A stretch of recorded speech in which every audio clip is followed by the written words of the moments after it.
Feminism should not exist. Did I scare you yet? Oh, I did?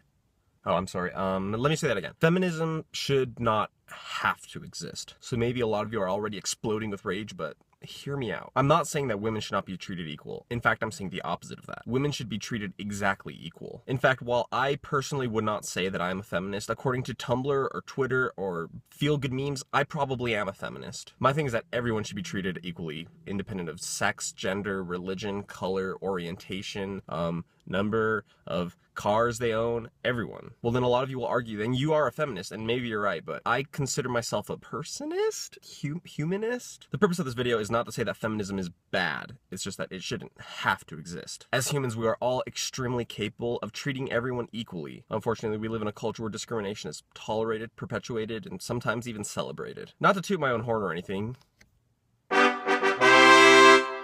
but when I was growing up, I don't think I was ever taught to respect women. I was taught that I should respect everyone. I went to school with a lot of black kids. I never thought to treat them differently. I went to school with a lot of Mexicans. I had a lot of Mexican friends. In my early teen years and all throughout high school, my neighbors were Muslim. And I moved to the continental United States right before 9/11. I never had a problem with the fact that I lived next door to Muslims. I was never afraid that they were going to crash a Boeing into my house. The thought just never occurred to me to treat them differently just because they believed something different than I did. So yes, generally feminism is good, but overall equality is better. And see, that's where I kind of run into this weird conundrum because on one hand, yes, I believe that women should be treated equal. So I'm like, yes, feminists are doing good things, but on the other hand, I'm like, well, isn't that kind of redundant because everyone should be treated equally anyway? So it's like, but in case there was any doubt left in the room, I do not support the mistreatment or unequal treatment of women. And of course, this is in response to the Santa Barbara tragedy. And from what I've garnered about this tragedy, people's reactions basically fall into two camps. There are those who sympathize him and wish that we'd done more to help him because he had mental illness. And there are those who say, independent of his mental illness, he had a choice and he chose to kill those people. And you see, I have a problem with both of those stances because I'm of the belief that both of those sides are true. Yes, he did have a mental illness. He publicly, clearly displayed signs of that mental illness. I mean, he made his motives into a YouTube video. It's not like he secretly wrote them into a notebook. He posted those for everyone to see. He had 2,000 subscribers on his YouTube channel, which is significantly more than I do.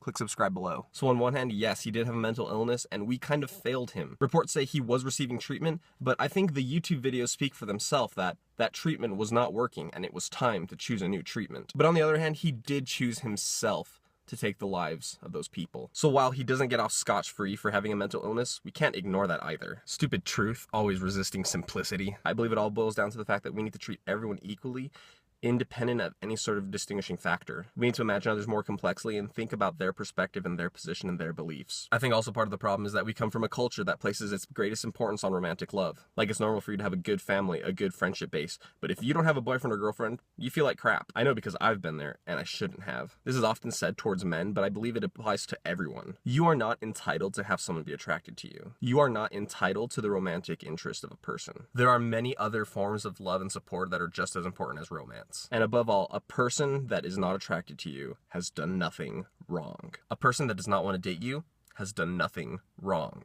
A person that does not want to go to Chick-fil-A with you has done nothing wrong. Unless the reason they don't want to go is they don't want to go to Chick-fil-A because Chick-fil-A is delicious. Today in the United States of America, it's Memorial Day, the day we remember all those who fell fighting for what they believe in. Those brave men and women gave everything they had to fight for the ideals that they held true. But let us remember that there are still ideals out there that are worth fighting for. And maybe if we fought to increase equality in this world, everyone's lives would be better. And maybe if we fought for the equal treatment of all persons in this world, everyone would be a lot happier and everyone's lives would be a lot better. And there would be a lot less reasons to die for any given ideal. I'll see y'all soon.